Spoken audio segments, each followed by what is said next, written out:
प्रभु की कृपा से एक सेवा करते हैं आसपास के क्षेत्रों से जहां भी इनको सूचना मिलती है, जो खंडित मूर्ति पूजा सामग्री जो लोग प्रिंट करा के ऐसे फेंक देते हैं, कचड़े आदि में, झंडे आदि में, वस्त्रों में, ग्रंथों में, वो ये गंगा जी में जाकर विसर्जित कर देते हैं। तो इनका एक था कि अभी फिर कुछ लोगों ने इनको बोला कि गंगा जी में विसर्जित करके उसको वो मत करो खड्डे में। हाँ, ये बहुत उत्तम बात है। उत्तम बात इन्होंने एक ये भी घर घर बांटते हैं कि कोई भी ऐसा मत करें। ये तो कह रहे हैं कि उसको किसी नदी में बहाए, बट आपका ये कहना है कि वो छुपाए ही क्यों, मतलब वस्त्र आदि पे या जो भी ऐसा है का पहले भी आप, मैं इसलिए महाराज जी बार बार पढ़ देता हूँ, बहुत गहरा रोग हो गया है, वो बार बार औषधि चाहिए उसकी। कुछ कुछ समय में देखो, जब तक हमें परमार्थ का ज्ञान नहीं है तो हम अपने स्वा के लिए अपने गुरुजनों का भगवान के नाम का प्रयोग करने लगते हैं। जैसे दुकान का नाम रख दिया और उसी के नाम के फिर झोले छापे, दुकान का नाम रखा भागवती भागवती, और उसी की बैग अपनी दुकान का प्रचार प्रसार कर,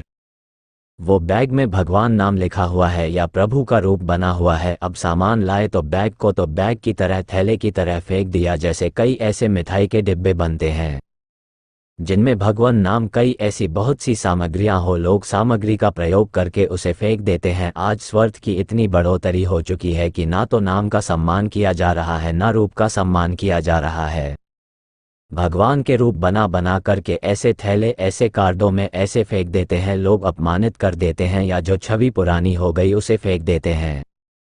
हमें लगता है कि हम कैसे भगवत आराधना कर, जब हम अपने भगवान के रूपों का अनादर करते हैं, भगवान के नाम का अनादर करते, यहाँ तक कि ग्रंथ का अनादर करते हैं। आप देखो, जब जो ग्रंथ पुराना हो जाता है उसे रद्दी में बेच देते हैं। एक बार एक कागज़ में एक सामान आई थी, तो उसमें देखा वह गीता जी का पन्ना था, तो किसी ने दे दिया होगा। ऐसे नहीं, देखो ग्रंथों का, गुरु ग्रंथ का कैसे सम्मान किया जाता है। हमारे सिख भाई जन देखो कैसे सम्मान करते हैं, गुरु ग्रंथ का कैसे सम्मान करते हैं, विराजमान करके सिंहासन पर चवरिया जो दूसरों को उपदेश करते हैं, वो अपने नाम के लिए, अपना प्रचार प्रसार करने के लिए भगवान का रूप बना देते हैं, और तेज निकल रहा है, उनके ऊपर पड़ रहा है, भगवान का नाम लिख देते हैं। बहुत तरह के कैसे होते। तो अब ये है, प्रार्थना है कि यदि आप परमार्थ अपना बचाना चाहते हो, अपनी दुर्गति नहीं चाहते हो, तो भगवान के नाम का अपमान मत करो, भगवान के रूप का अपमान मत करो, भगवान की ऐसी कोई छवि मत बनाओ।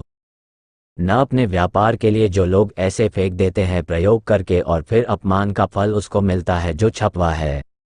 ध्यान रखना, हमको भी ऐसी वस्तुएं बहुत सावधानी से, अगर कभी ऐसा कोई अगरबत्ती, धूपबत्ती या कोई पदार्थ में भगवान की छवि बनी, तो हम कैंची से उतनी छवि निकाल लेते हैं, और फिर गंगा जी, यमुना जी जहाँ है किनारे जा करके एक गड्ढा करते हैं, और उस गड्ढे में वह ऐसे दबा देते हैं और थोड़ा प्रणाम करके बच चल देते हैं। अब जैसे हम यमुना जी में फेंक देते हैं, वो किनारे लग जाएगी तो पैरों में तो पड़ेगी, और बहुत ज़्यादा फेंके तो यमुना जल में भी नहीं। जैसे अब हम सब वृंदावनवासी मिलकर फूल डालें, ना तो ट्रक 2 ट्रक रोज फूल यमुना जी में जाए, ट्रक 2 ट्रक, क्योंकि सबके ठाकुर हैं, सबका प्रसाद ही निकलता है। तो हमें चाहिए कि यमुना किनारे में गड्ढा कर ले, अच्छे से गड्ढा करके उसमें समाधि स्थ करके उन वस्तुओं को ऊपर से रच डाल दे, यमुना जल भी पावन बना रहेगा, और यमुना जी के तट पर उनकी समाधि हो जाएगी। तो अच्छा है, आप ये जो कार्य करते हैं बहुत अच्छा है। लोगों को जागृत कीजिए कि वो नाम, भगवान के श्री विग्रह, भगवान के रूप, इनका सम्मान करना सीखे। आज स्वार्थ के कारण लोग भूल रहे हैं। एक आए थे, उन्होंने कहा हम छापते हैं तो हमको भी पाप लगेगा। कहा हमारा तो भाई भाव यही है कि कर्ता और प्रेरक अनुमोदन तीनों को पाप लगता है। तो बोले हमारा तो व्यापार, हमारा तो घर परिवार, तो हम क्या करें। हम कहा ये हम नहीं कह सकते, क्या हम तुम्हारे परिवार के पोषण का मार्ग भी नहीं रोक सकते। हम ये भी नहीं कह सकते कि आप छापोल कर लो, या मतलब ये कार्य हानिकारक है, आप देख लो, या बोले आप आदेश करो। हम क्यों आदेश करें, अब हम आदेश करते बंद करो तो तुम्हारे परिवार का पोषण बंद हो जाएगा। हम आदेश करें हाँ तो अपराध बनता है। तो हमने बात बता दी, अब उसको आप देखो कि आप कैसे जियोगे, आप कैसे चलोगे। मजी जो आप ये जागरना कर रहे हैं, इससे बहुत एक इफेक्ट भी पड़ रहा है महाराज जी, हमें देखने को मिल रहा है उसका, कि काफ़ी लोगों ने ये बंद भी कर दिया है। जैसे आपने बोला कि नाम भी भागवती ना रखे जाएं, वैसे वाले जो स्कूल आदि में, कॉपी आदि में कहीं ना कहीं बाहर जाते हैं, तो इसका काफ़ी प्रभाव पड़ रहा है। इसलिए हम बार बार भी इसको कर रहे हैं कि महाराज जी ये बहुत ज़्यादा स्तर पे मतलब अविद्या होने के कारण बिल्कुल अब वही नाम है जिसकी हम आराधना करते हैं, वही रूप है जिसको हम भगवत भाव से मानते हैं, और वो जूते के नीचे पैरों के नीचे पड़े लोग ऐसे कबाड़ में फेंक दिए तो अपराध नहीं बनेगा। खरीदने वाले को अपराध, बेचने वाले को अपराध और बनाने वाले को अपराध, तीनों को अपराध लगता है। पर यहाँ रुपया क्या क्या अपराध कौन देख रहा है? रुपया के आगे कुछ बुद्धि भ्रष्ट हो गई, लोग समझ नहीं रहे कौन नरक और स्वर्ग की बात करता है। अभी वर्तमान में रुपया कमा रहे हैं, खा रहे हैं, मौज कर रहे हैं, यह नहीं देख रहे कि अपराध बनेगा तो सब नष्ट हो जाएगा। ये जो लोग होश में नहीं होते ना, पूरी फैक्ट्री में आग लगती है, शरीर रोगी हो जाते हैं, वंश परंपरा चलना मुश्किल हो जाती है, बहुत दुर्गति होती है। उसका कारण यह होता है, अच्छा वो लोग सोचते हैं ना कि थोड़ा दान पुण्य दे करके हम इस पाप से मुक्त हो जाएंगे, तो जहां वो दान जाएगा उसकी भी बुद्धि भ्रष्ट होगी वो और अपराध बनेगा। आपराधिक वृत्ति से कमाए हुए धन से कभी दान पुण्य नहीं होता, कभी कुछ मंगल नहीं होता। ये लोग भ्रम में ना रहे, जहां जाएगा उसकी बुद्धि भ्रष्ट करेगा, उसका भी पाप तुम्हें लगेगा। इसलिए बहुत होश में धर्म पूर्वक रहे, नमक रोटी खाए तो चैन से जीवित रहेंगे, भगवान का भजन करें तो परलोक भी बन जाएगा।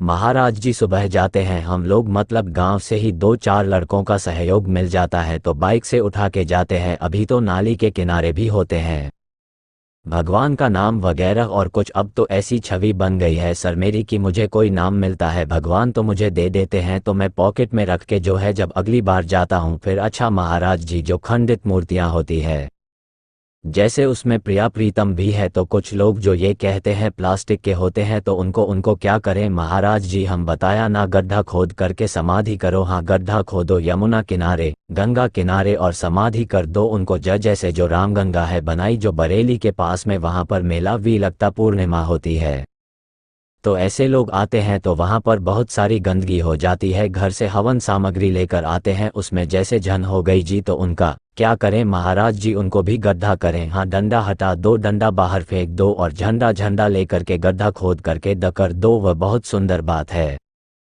ना। अब जैसे रज की लक्ष्मी गणेश जी बने, ये जल में डाल दोगे तो घुल जाएंगे यहाँ पर। और जैसे फूल माला है, अब ये बहुत मात्रा में होगा तो सड़न पैदा करेगा, क्योंकि अब इस कोटि का प्रवाह नहीं रह गया है। नदियों की धाराओं में जो सब बहते हुए समुद्र में पहुंचे, तो हमें लगता है उत्तम बात यह है कि बहुत किनारा बड़ा होता है, गड्ढा खोदा, हाथ 2 हाथ और वहीं सब दफनाकर ऊपर से ढक दिया। और प्रिया प्रीतम जो है, प्रिया प्रीतम की जो, हाँ बिल्कुल ऐसा कर देना चाहिए। और मिट्टी जो मिट्टी से बनी है, जैसे में डाल दोगे तो 2-4 घंटे में जल घोल करके रज स्वरूप कर देगा। ऐसा कर बहुत अच्छा है, धन्यवाद है आपको कि आप ऐसा भागवत कार्य करते। भगवान ऐसे सद्बुद्धि प्रदान करें। ऐसे सुन महाराज जी आप, जी हाँ बिल्कुल नहीं, बहुत उत्तम बात है महाराज जी। जैसे अगर कार्ड आदि है बहुत ज़्यादा हो जाए, इस उद्देश्य से नहीं, मतलब कि उसका अपमान हो, इस उद्देश्य की कि जैसे उसमें अग्नि आदि लगा के उसकी राख को, हाँ भगवान का स्वरूप अग्नि है, अग्नि भी भगवान का स्वरूप है। हाँ बिल्कुल उत्तम बात है, भगवान का स्वरूप अग्नि है, अग्नि भगवान कहा जाता है ना। अग्नि में यज्ञ भी तो किया जाता है, तो जैसे कुछ ऐसे कार्ड है, कुछ ऐसे नाम है, हाँ ऐसे तो हम उसे ये भाव करके कि भगवान अग्नि स्वरूप में विराजमान हो रहे हैं, और जब सब भस्म हो गया तो राख ले करके हम यमुना जी में भी डाल सकते हैं, गंगा जी में भी ऐसा भी कर सकते हैं। बकुल करतम बात रहेगी, इतना ज़्यादा सामान हो जाता। हाँ भगवान जो है अग्नि स्वरूप है, अग्नि जिव्या मनवा चस, ऐसा वेद में वर्णन आता है। भगवान अग्नि स्वरूप है। 15-20 लड़के इकट्ठे होके जैसे घाट की अगर सफाई करें जी, तो वहाँ जो मलबा होगा उसमें आग लगा सकते हैं महाराज। हाँ आग लगा करके फिर उसको पुनः डाल सकते हो, वहाँ पुनः डाल सकते हो आप। फूल है, माला है, चित्र है, ऐसे बहुत सी चीज़ें हैं, तो उनको जैसे अग्नि स्वरूप करके और उनको फिर कर ऐसा कर सकते हैं, बहुत सुंदर है। राधे राधे।